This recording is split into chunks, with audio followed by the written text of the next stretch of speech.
Episode 28 पेशकश मीरे कारवां। मैं देर तक ठंडे पानी के शावर के नीचे खड़ा रहा, जिससे मेरे दिमाग की तपिश किसी हद तक कम हो गई। मैं लाउंज में आया तो शोभा किचन में थी और मैं वहीं सोफे पर बैठ गया। मेरा जहन अब भी उलझा हुआ था। मैं सोच रहा था कि फिर से किसी ताकूती चक्कर में तो नहीं फंस गया। ये ख्याल आते ही मेरा हाथ बेख्तियार अपने गले पर पहुंच गया। माला मेरे गले में मौजूद थी। शोभा नाश्ता तैयार करके ले आई। वो मेरे सामने बैठी थी। उसने उस मौजू पर कोई बात नहीं की जिससे मुझे शर्मिंदा होना पड़े। रात को तुम कहाँ गए थे? उसने मेरी तरफ देखते हुए पूछा।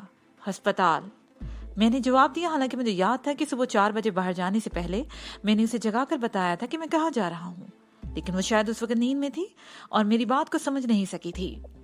चांगली गुज़श्ता रात पुलिस मुकाबले में मारा गया, मैंने कहा और चंद लम्हों की खामोशी के बाद उसे सब कुछ बताने लगा। आखिर में मैं कह रहा था कि मैंने वादा किया था कि जनक खोराट के यहाँ कदम नहीं जमने दूंगा। उसके आदमी मारे जा चुके हैं, नागपाल के कदम भी उखड़ गए हैं। वो अपनी जान बचाने के लिए छुपता फिर रहा है और जनक खोराट अगर दोबारा यहाँ कदम जमाना चाहे तो उसके लिए उसे बहुत लंबा अरसा दरकार होगा। इस तरह मेरा काम खत्म हो चुका है और अब हमें यहाँ से कूच की तैयारी करनी चाहिए। कहाँ? शोभा ने उलझी नजरों से मेरी तरफ देखा। हिंदुस्तान, मैंने जवाब दिया। मैं तुम्हें जयपुर छोड़कर पाकिस्तान चला जाऊंगा। पाकिस्तान क्यों? उसने पूछा। पाकिस्तान मेरे मरहूम माँ बाप का वतन है और मैंने भी उसी मिट्टी से जन्म लिया था और बदकिस्मती से 2-3 माह की उम्र में मुझे अपने माँ बाप का साथ वहां से निकलना पड़ा था। मैं तो पाकिस्तान जाने के लिए ही जयपुर में ठाकर और रूपमती से रुखसत हुआ था, लेकिन ऋषिकेश में तुम्हारी वजह से हालात का रुख बदल गया और मैं यहाँ तक चला आया। मैं तुम्हारा जितना भी शुक्रिया अदा करूँ कम है। शोभा ने कहा। तुम्हारी वजह से मुझे नई जिंदगी मिली है। तुम ना होते तो वो राक्षस देशमुख पता नहीं मेरा क्या हशर करता। ये बात अब पुरानी हो चुकी है शोभा, भूल जाओ इसे। मैंने कहा। अब जयपुर में अपना कारोबार जमाने से तुम्हें कोई दुश्वारी पेश नहीं आएगी। ठाकर बानो सिंह और रूपपति वहां मौजूद हैं, उनसे तुम्हें हर किस्म की मदद मिल सकती है। लेकिन तुम तो नहीं होगे ना? शोभा ने गहरा सांस लेते हुए कहा। मैंने चौंक कर उसकी तरफ देखा। अभी कुछ देर पहले मुझे अपने बिस्तर पर पार्क कर वो सेहपा हो गई थी और अब मेरे ना होने के ख्याल से ठंडे सांस भर रही थी। लेकिन मेरे ख्याल में इसमें उसकी बदनीयती को दखल नहीं था। मेरे होने या ना होने से कोई फर्क नहीं पड़ेगा, मैंने जवाब दिया। मैं तो एक सैलानी आदमी हूँ, मुझ जैसे शख्स का क्या भरोसा। आज यहाँ कल वहाँ। नाश्ता खत्म हो चुका था और शोभा बर्तन उठाकर किचन में चली गई। मैंने पुलिस हेडक्वार्टर फोन किया, लेकिन इंस्पेक्टर बरिंद्रा या आजम से बात नहीं हो सकी। वो दोनों रात वाले केस में मसरूफ थे। ड्यूटी ऑफिसर ने बताया कि कुछ और लोगों को गिरफ्तार करने के लिए जगह जगह छापे मारे जा रहे हैं। मैं इंस्पेक्टर बरिंद्रा और आजम को भी अपने फैसले से आगाह करना चाहता था, लेकिन 3 दिन तक ना तो उनसे मुलाकात हो सकी थी और ना ही टेलीफोन पर बात हुई थी। उसे अगले रोज में शोभा के साथ महात्मा बुद्ध की तरफ आते हुए रत्ना पार्क में दाखिल हो गया। उस वक्त शाम होने वाली थी। पार्क में बड़ी रौनक थी। मुख्तलिफ रस्तों पर टहलते हुए फवारे के करीब एक हम बेंच पर बैठ गए। ये जगह हमें इत्तेफाक से हाल ही मिल गई थी। हमारे आसपास दूसरी बेंचों पर और घास पर बहुत सारे लोग बैठे हुए थे। बच्चे एक दूसरे के पीछे दौड़ रहे थे। बहुत अरसे बाद मैं अपने आप को आज़ाद और खुशगवार मूड में महसूस कर रहा था। मैं शोभा के इशारे से वो जगह बता रहा था जहाँ रात के वक्त मुझे क्रिस्टल के मुजस्मे के 2 टुकड़े मिले थे और यहीं से एक नई कहानी शुरू हुई थी। शोभा बड़ी दिलचस्पी से मेरी बातें सुन रही थी। नमकीन मूंगफली बेचने वाला एक खाकर आवाज लगाता हुआ हमारे करीब से गुजरा तो मैंने उसे 2 पुड़ियां खरीद ली। अब हम बातों के साथ साथ मूंगफली भी ठूंकते जा रहे थे। कुछ बच्चे हमारे आसपास एक दूसरे के पीछे दौड़ रहे थे। एक बच्चा दौड़ता हुआ शोभा से टकरा गया। उसकी उम्र 5-6 साल के लगभग रही होगी। उसके बाल गोल्डन थे और चेहरे पर बेपनाह मासूमियत थी। वो गैर मामूली तौर पर सेहतमंद बच्चा था। शोभा ने उसे मूंगफली पेश की तो उसे इनकार कर दिया। शोभा ने झुककर उसे प्यार किया और फिर एक झटके से सीधी हो गई। उसके चेहरे के तासुरात एकदम बिगड़ गए थे। बच्ची ने एक जोरदार कहका लगाया और दौड़ता हुआ दूसरी तरफ चला गया। क्या हुआ? मैंने सवालिया नजरों से शोभा की तरफ देखा। अजीब बात है, शोभा ने साड़ी से होंठ पूंछते हुए कहा, बच्चा देखने में तो बहुत साफ सुथरा लग रहा था, लेकिन मैंने जब इसे प्यार किया तो बड़ी ही नागवार सी बू मेरे नथनों से टकराई थी, जैसे गलाजत के ढेर से उठने वाली शदीद ताफुन। हो सकता है उसे पायरिया हो, मैंने कहा। दांतों की ये बीमारी बहुत ही खौफनाक होती है और मुंह से इस कदर शदीद और नागवार बू आती है कि कोई शख्स करीब खड़ा भी नहीं हो सकता। अभी तो इस बच्चे के दूध के दांत है, शोभा बोली। इतने छोटे बच्चे को पायरिया जैसी बीमारी कैसे हो सकती है? हो सकता है कोई और बात हो। मैंने ये कहते हुए इधर उधर देखा, लेकिन वो बच्चा मुझे कहीं नजर नहीं आया। इस तरह बात आई गई होगी। शाम हो चुकी थी। पार्क में जा बजा बरकी बल्ब रोशन हो गए थे और बहुत सारे लोग पार्क से उठकर जा रहे थे। हमारे आसपास की बेंचें खाली हो चुकी थी। अगरचे शोभा ने मुझे चलने को कहा था, लेकिन मैं खुली और खुशगवार फिजा में कुछ देर और बैठना चाहता था। अचानक फिर से वही बच्चा नमूदार हुआ। वो अकेला ही था। वो मेरे सामने आकर रुक गया। मैंने इधर उधर देखा। कुर्ब और जवाब में मुझे कोई नजर नहीं आ रहा था। मेरा ख्याल था कि वो बच्चा अपने वालिदैन से बिछड़ गया था। मैंने उसे इशारे से करीब बुलाया। कौन हो तुम बेटा? किसके साथ हो तुम? मैंने प्यार से पूछा। वो और मेरे करीब आया तो गटर जैसी बू मेरे नथनों से टकराई। शोभा की तरह मेरे चेहरे के तासुरात भी बिगड़ गए। इस ताफुन से मेरा दिमाग घूम गया था। उसके साथ ही मैं अपने आप में एक अजीब सी कैफियत महसूस करने लगा। मुझे यूं लगा जैसे मेरे अंदर सन्नाटा सा तारी होने लगा हो। मैंने दोबारा उस बच्चे से पूछा तो उसने हाथ से पार्क की एक तारीक गोशे की तरफ इशारा किया। मैंने गर्दन घुमा के उस तरफ देखा। उस तरफ गुंजान दरख्तों का गंज था और तारीकी थी। अचानक इस तारीकी में एक ख्योला सा नमूदार होते देख के मैं चौंक पड़ा। फासला ज्यादा था और तारीकी भी बहुत ज्यादा थी, लेकिन गौतम बोश को शनाख्त करने में मुझे कोई दुश्वारी पेश नहीं आई थी। मुझे मेरे पूरे जिस्म में सनसनाहट सी महसूस होने लगी और फिर दूसरे ही लम्हे में उछल पड़ा। मेरे सामने खड़े बच्चे ने झपटा मारकर मेरे गले में पड़ी नीलगिरी की माला नोच ली थी और एक तरफ दौड़ लगा दी।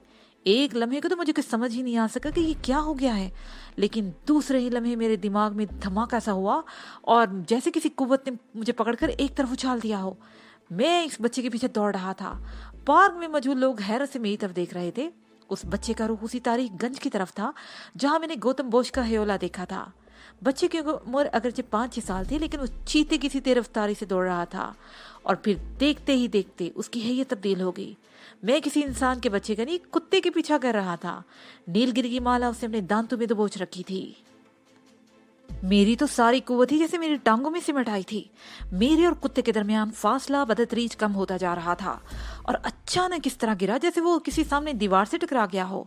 वो बुरी तरह से च्यों च्यों कर रहा था। माला उसके मुंह से गिर रही थी। मैंने सबसे पहले उठाकर माला अपने गले में डाली और फिर कुत्ते को ठोकरें मारने लगा।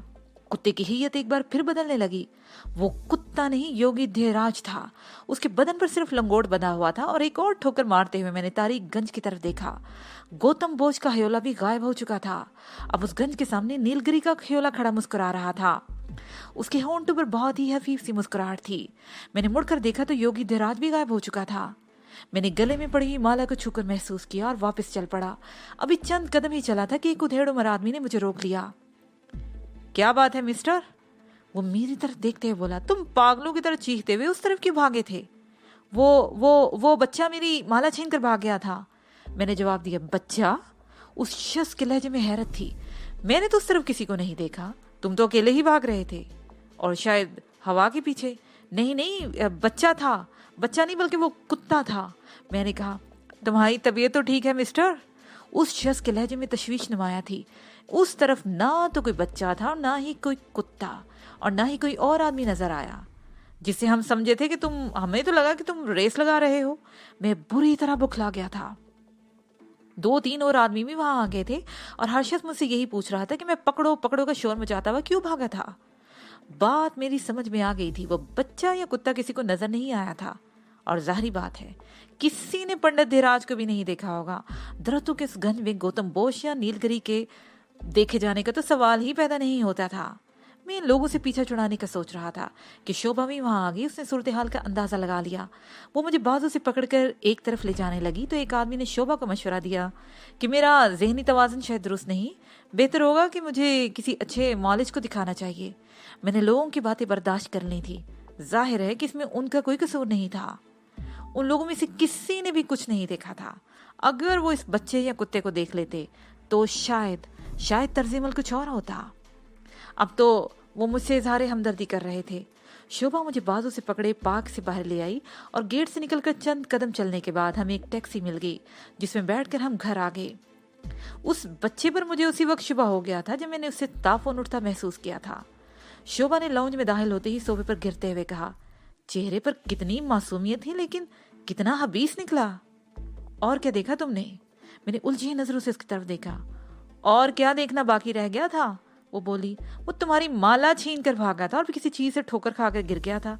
वैसे मुझे हैरत हुई वो किस कदर तेजी से भाग रहा था। उसका ताल्लुक यकीनन चक्कू या जेब कतरू के गुरकों से रहा होगा।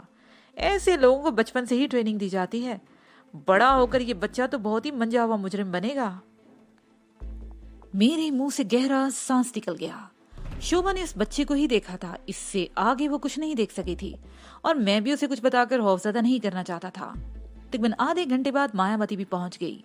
उसने कपड़े बदलकर सबसे पहले चाय बनाई और चाय पीते हुए वो सिम्बा के बारे में बताने लगी। उसके हाथों और पैरों के जख्म अब बेहतर होने लगे थे। उसे ये भी बताया था कि सिम्बा मुझसे मिलना चाहता है। मेरी वो रात बड़ी ही बेचैनी में गुजरी थी। मैं बार बार पार्क में पेश आने वाले उस वाकये के बारे में सोच रहा था। सुबह मैंने गौतम बोस को जीप के सामने देखा था और अब पार्क में उसका हयोला नजर आया था, जबकि उसने अपनी किसी शक्ति के जरिए मुझसे नीलगिरी की माला छीनने की कोशिश की थी। लेकिन नीलगिरी, उसने उसकी कोशिश को नाकाम बना दिया था। पे दर पे इन पुरस्कार वाकयात के पेश आने से मुझे ये अंदाजा लगाने में मुश्किल पेश नहीं आई थी क्योंकि बहुत ही गैर मामूली वाकया रुनमा होने वाला है और मैं उसे दामन नहीं बचा सकूंगा। मैं ये भी समझ गया था कि गौतम बोस खटमंडू में मौजूद है और हर कीमत पर मुझसे ये माला हासिल करना चाहता है। और फिर उस रात मेरे लिए वो ख्वाब भी बड़ा अजीब साबित हुआ। मैं हिमालय की तराइयों में भटक रहा था। मेरे साथ शोभा भी थी, शेरपा भी और धन्नो भी। हम गौतम बोस और पंडित धीराज का पीछा कर रहे थे। वो दोनों हमें हिमालय की बुलंद तरीन चोटियों पर नजर आते और कभी अमीक तरीन गहराइयों में। एक मौके पर मैंने गौतम बोस को एक गार में घेर लिया। वो गार बहुत ही तारीक था और जमीन की अमीक तरीन गहराइयों तक चला गया था। गंभीर तारीकी की वजह से अगरचे हाथ को हाथ सुझाई नहीं देता था, लेकिन गौतम बोस मुझे साफ नजर आ जाता था। वो जहां भी छुपता था मुझे साफ नजर आ जाता था। वो भागता फिर रहा था और उसे कहीं पनाह नहीं मिल रही थी। मैं साए की तरह उसके पीछे लगा हुआ था और फिर किसी नादीदा कुव्वत ने मेरा रास्ता रोक लिया और मैं पीछे हटने लगा। सूरत हाल बदल गई थी। गौतम बोझ पूरी कुव्वत के साथ मुझ पर हमलावर हुआ था और मैं उससे बचने के लिए मुसलसल पसपाई इख्तियार कर रहा था। मैं एक चट्टान पर चढ़ता चला गया। अचानक ही किसी तरफ से चंद होनहार भेड़िए नमूदार हुए और वो मेरी तरफ लपक रहे थे। मेरे और भेड़ियों के दरमियान फासला कम हो रहा था। वो नकीले दांत निकाले मुझे फाड़ने के लिए मुसलसल आगे बढ़ रहे थे और मैं उल्टे कदमों पीछे हट रहा था और फिर मेरे पैरों तले से जमीन निकल गई और मैं तारीकी में कलाबाजियां खाते हुए हवा में नीचे गिर रहा था। अपनी चीहों की बाज गश मुझे चारों तरफ सुनाई दे रही थी और मेरी चीहों में शैतानी कहकों की आवाज भी शामिल हो गई। मैं गौतम बोस को पहाड़ की चोटी पर खड़े देख रहा था। वो मेरी बेबसी पर कह के लगा रहा था कि अचानक मुझे एक और झटका सा लगा। किसी नादीदा कुव्वत ने मुझे गिरने से रोक लिया था और मैं अपने पैरों पर खड़ा हो गया था। मेरे चारों तरफ तारीक हला थी, ऊपर भी और नीचे भी, लेकिन मुझे लग रहा था कि मैं पुख्ता फर्श पर खड़ा हूँ। मैंने गर्दन उठाकर ऊपर देखा। गौतम बोस अब भी पहाड़ की चोटी पर मौजूद था। उसके चेहरे पर तशवीश उभर आई थी। वो चंद लम्हे मेरी तरफ देखता रहा और फिर एक बहुत बड़े पत्थर को धकेल कर गायब हो गया। चट्टान वो पत्थर बड़ी तेजी से मेरी तरफ आ रहा था। फासला बहुत ही कम रह गया था पत्थर की जद से बचने के लिए। मैंने एक तरफ छलांग लगा दी, लेकिन मैं लड़खड़ा कर गिरा। अपनी गिराहों की आवाज सुनकर मेरी आंख खुल गई। मैं परेशान नजरों से इधर उधर देखने लगा। काफी देर तक तो मैं समझ ही नहीं सका कि मैं कहाँ हूँ। फिर रफ्ता रफ्ता हवास बहाल होने लगे। मैं अपने कमरे में था और तहत से गिरकर पुख्ता फर्श पर पड़ा हुआ था। गिरने से मेरे कंधे पर चोट लगी थी जिससे तकलीफ हो रही थी। मेरा जिस्म पसीने में तर हो रहा था। मैं जमीन से उठकर तख्त पर बैठ गया। कमरे में नीलगों सी रोशनी का बल्ब जल रहा था। इस मध्यम सी रोशनी में दीवार पर लगी हुई घड़ी साफ नजर आ रही थी और इस वक्त सुबह के 5 बजने वाले थे। कमरे की खिड़की भी खुली हुई थी, लेकिन बाहर की फजा में अभी तारीकी थी। मेरा हलक तक खुश्क हो रहा था। मैं कमरे से बाहर आ गया, फ्रिज में से बोतल पानी की निकालकर ठंडा पानी पिया और अपने कमरे में आ गया। मैं बिस्तर पर नीम दराज देर तक सोता रहा। इस ख्वाब का मतलब क्या हो सकता था? ये बात तो बहरहाल तय थी कि गौतम बोस और पंडित धीराज खटमंडू में ही मौजूद थे और गौतम बोस और पंडित धीराज मुझसे हर कीमत पर नीलगिरी की माला हासिल करना चाहते थे। अब इस माला की वजह से मेरी और गौतम बोस की दुश्मनी शुरू हो चुकी थी। और नीलगिरी, उसने शुरू में ही मुझ पर यह बात वाज़ह कर दी थी कि चूंकि मैंने अपना जॉब पूरा नहीं किया इसलिए वो खुलकर मेरी मदद नहीं कर सकेगी।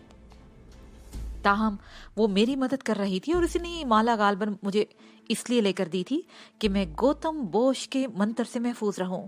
नीलगिरी ने मुझसे कहा था कि गौतम बोस भी दूसरे हजारों लोगों की तरह उसे हासिल करने के लिए मुख्तलिफ जॉब कर रहा है, लेकिन नीयत के खोट की वजह से वो भी मंजिल से बहुत दूर है, जबकि मैं मंजिल के करीब पहुंचने वाला हूं, क्योंकि मेरी नीयत में कोई खोट नहीं था।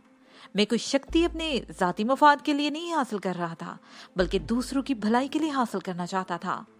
नीलगिरी ने निहायत ही वाज़ेह अल्फाज में कह दिया था कि अगर वो गौतम बोस जैसे बदनीयत आदमी के कब्जे में चलेगी तो वो दुनिया में तबाही फैला देगा, और इसीलिए उसने मुझे मशवरा दिया था कि मैं अपनी रियासत मुकम्मल करूं ताकि वो मेरे कब्जे में आ जाए।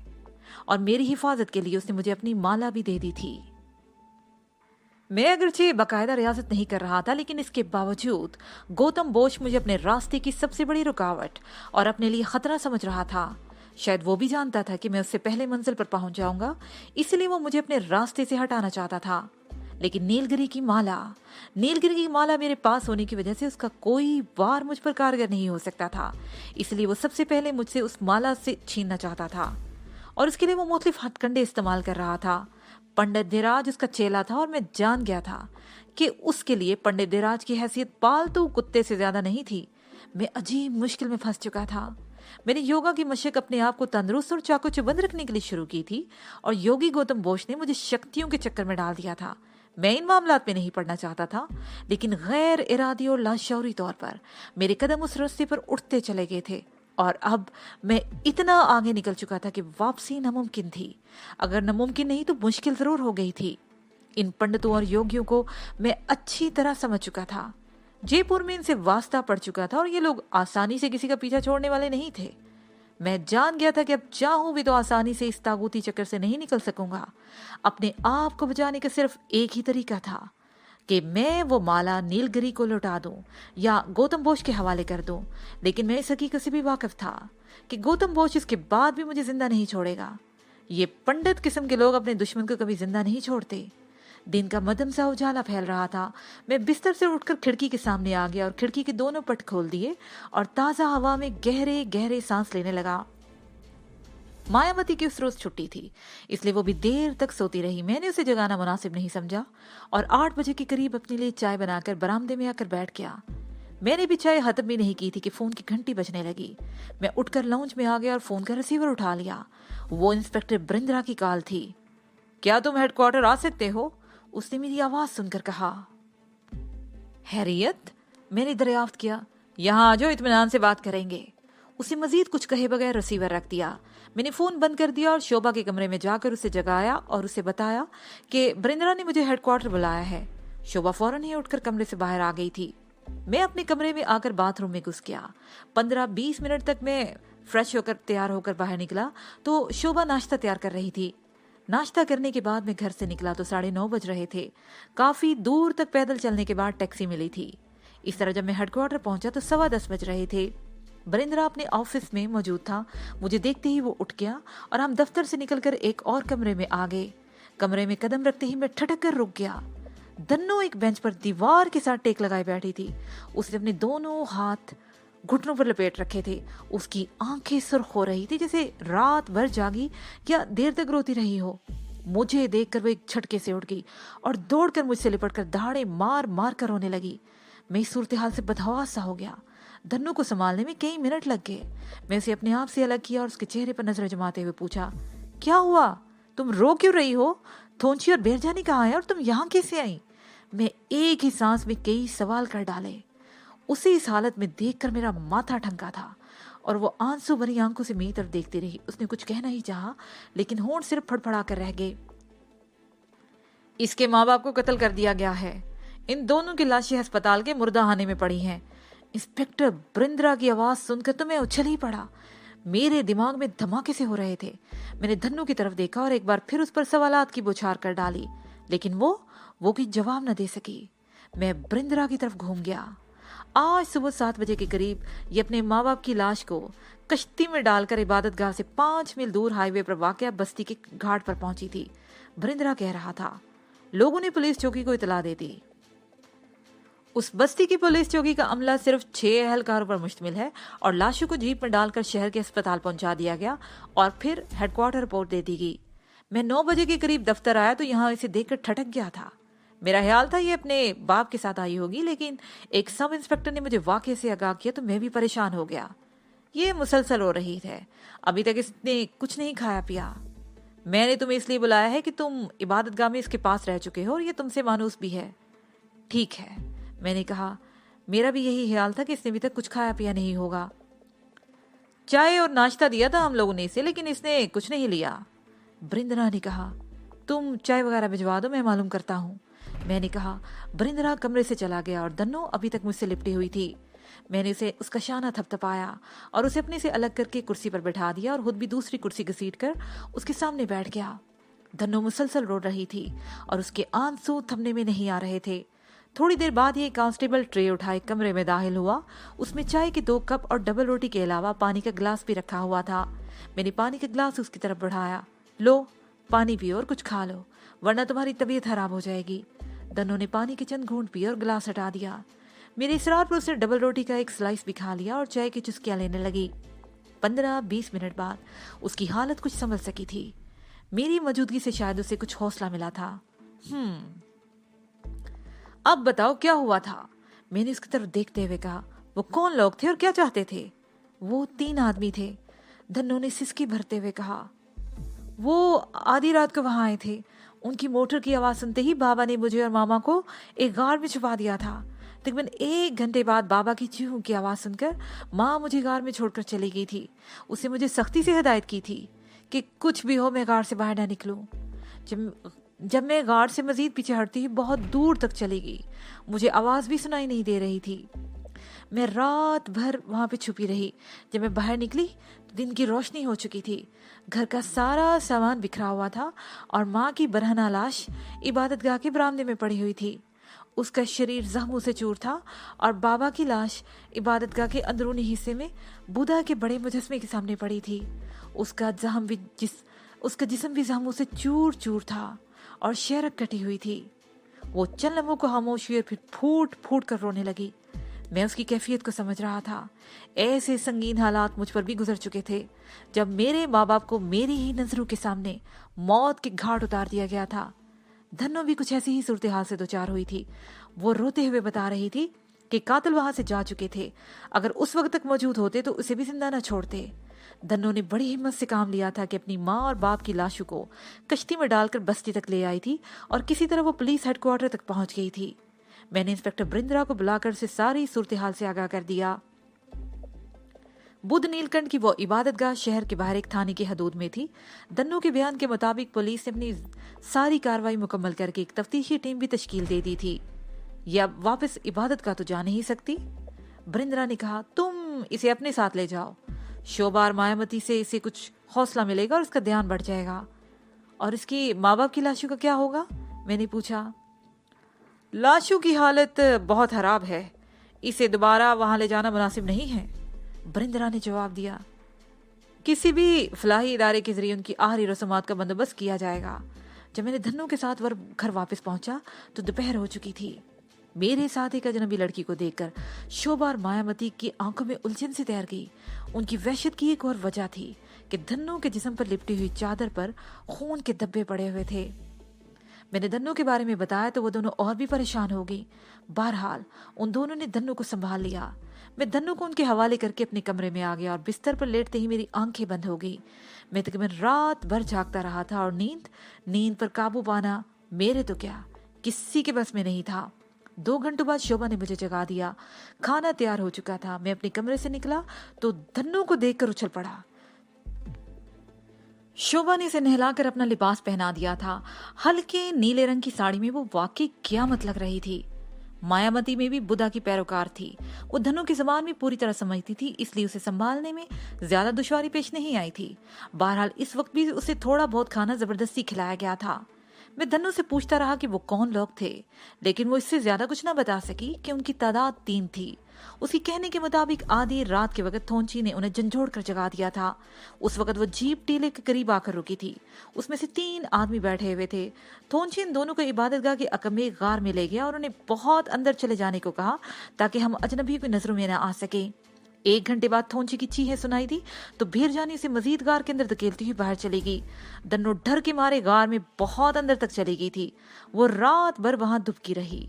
वो इस खौफ से बाहर नहीं निकली थी कि चंद रोज पहले आने वाले अजनबियों के हाथों अपनी माँ का हशर देख चुकी थी। सुबह होने पर जब वो गार से निकली तो अपने माँ बाप की लाशें देखकर चीख उठी।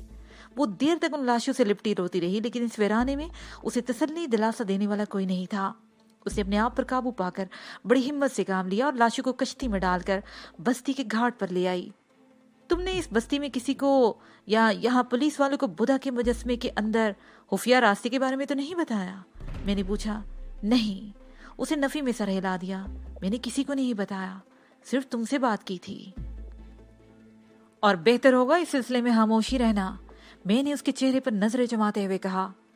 वो एक ऐसा राज है जिसकी हिफाजत के लिए तुम्हारे बाप ने जान दे दी है। तुम्हारी जान भी जा सकती है, इसलिए सिलसिले में अपनी जुबान बंद ही रखना। धन्नो ने इस बात में सर हिला दिया। दोपहर के करीब इंस्पेक्टर ब्रिंद्रा ने उसे इत्तला दी कि धन्नो के वालिदैन की लाशें एक फलाही इदारे के हवाले की जा चुकी हैं। सूरज गुरूब होने से पहले आखिरी रसूमात अदा होंगी।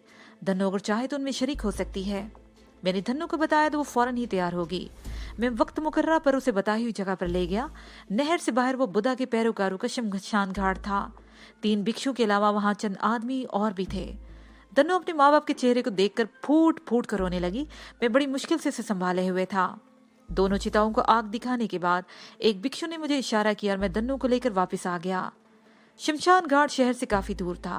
शहर की आखिरी आबादी और शमशान घाट के दरमियान एक पथरीला मैदान था जहां झाड़ियां भी बकसरत थीं। इस वक्त सूरज गुरूब हो चुका था और अंधेरा फैलता जा रहा था। ताहम सामने बहुत दूर शहर की इमारतों की रोशनियां दिखाई दे रही थीं। हम इस मैदान के वश में थे कि अचानक ही तेज हवा चलने लगी। धन्नो ने मेरा हाथ पकड़ लिया। हवा की तुंदी तेजी से बढ़ती जा रही थी और आगे चलने में खासी दुश्वारी पेश आ रही थी। हवा हमें पीछे धकेल रही थी। गर्दो गुबार उड़कर फिजा में फैल रहा था। तारीकी एकदम गहरी होगी और शहर की रोशनी भी अब दिखाई नहीं दे रही थी। सामने से एक बगोला बड़ी तेजी से हमारी तरफ आ रहा था। तारीकी के बावजूद इस बगोले की चकराती हुई धूल साफ नजर आ रही थी। लगता था जैसे गर्दो गुबार का मीनार सा आसमान की बुलंदियों तक चला गया हो। मैं इस बगोले की जद से बचना चाहता था, लेकिन धन्नो का पैर झाड़ियों में उलझ गया। वो लड़खड़ा कर गिरी। उसका हाथ भी मेरे हाथ से छूट गया। उसी वक्त हम बगोले की जद में आ गए। मैंने धन्नो का हाथ पकड़ना चाहा, लेकिन हवा उसे धकेलती हुई दूर ले गई। मैं उसके पीछे लपका, लेकिन बगोले ने उसे ऊपर उठा दिया। धन्नो बुरी तरह चीख रही थी और फिर लेकिन फिर चंद ही पलों में उस तंद बगोले ने बड़ी तेजी से उसे ऊपर उठाया और वह बगोले के ऐन बीच में फिरकी की तरह चक्कर लगा रही थी। धुंध और तेज हवा में एक शैतानी कहके की आवाज गूंजी और मैं एक झटके से रुक गया। कहके की आवाज उस बगोले के अंदर से आ रही थी। मैंने सर उठा के देखा तो बुलंदी के बहुत ऊपर गौतम बोस का हयोला दिखाई दे रहा था। वो शायद मेरी बेबसी पर कहके लगा रहा था। एक लम्हा, सिर्फ एक लम्हा गुजरा और मेरी नजरें उस बगोले पर मरकूज हो गई और फिर वो बगोला गर्दिश करता हुआ एक जगह रुक गया। उसके अंदर धन्नो बदसरूर फिरकी की तरह घूम रही थी। मैंने अपनी नजरें बगोले पर मरकूज रखी। आहिस्ता आहिस्ता नीचे आते हुए मेरी नजरें जमीन पर टिक गईं तो मैंने देखा कि गौतम बोस का हयोला फजा में तहलील हो गया था और बगोला भी बदतरीन मुंतशिर होता चला गया। दोनों जमीन पर पड़ी चीख रही थी। मैंने दौड़कर उसका बाजू पकड़ा और आबादी की तरफ दौड़ लगा दी।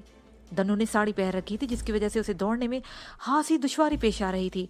वो बार बार लड़खड़ा रही थी, लेकिन मैं उसे खींचता दौड़ता रहा। गौतम बोस को इस वीराने में वार करने का मौका मिल गया था और मैं जल्द से जल्द वीराने से निकल जाना चाहता था। गौतम बोस पे दर पे मुझ पर हमले कर रहा था और मैं समझ गया था वो किसी न किसी तरह मुझे नुकसान पहुंचाना चाहता है। इस वक्त उसने शायद जानबूझकर धन्नो को निशाना बनाया था। शायद उसका ख्याल था कि मैं डर कर या घबरा कर माला उसके हवाले कर दूंगा, लेकिन ये उसकी खुशफहमी थी। मैं बुज़दिल होता तो इस दुनिया से मेरा नामो निशान कब का मिट चुका होता। दुनिया की सफाक तरीन इंसानों से मेरा मुकाबला हो चुका था और मुझे कोई नुकसान नहीं पहुंचा सकते थे। गौतम बोस मुझे जेर करने के लिए अगरचे अपनी पुरस्कार शक्तियों का इस्तेमाल कर रहा था, لیکن اس حوالے سے میں بھی تہی دامن نہیں تھا. میرے اندر بھی ایک شکتی تھی جو میں نے طویل عرصے کی ریاضت اور کٹھنائیوں سے حاصل کی تھی. چی کی قوت، یہ کوئی معمولی قوت نہیں تھی. انسان کے اندر چھپی ہوئی اس قوت سے تو پہاڑوں تک تو تہ و بالا کیا جا سکتا تھا، لیکن میں نے کبھی اپنی اس قوت کو استعمال نہیں کیا تھا. لیکن اب میں اپنی اس چی کی قوت کو نظر انداز نہیں کر سکتا تھا، اور اسی وقت اسی قوت کے بلبوتے پر میں نے اس خوفناک بگولے کا مقابلہ کیا تھا اور اسے منتشر کر کے دنوں کو اس کی کیسے رہائی دلائی تھی. دوڑتے ہوئے ہم آبادی کے قریب پہنچ گئے.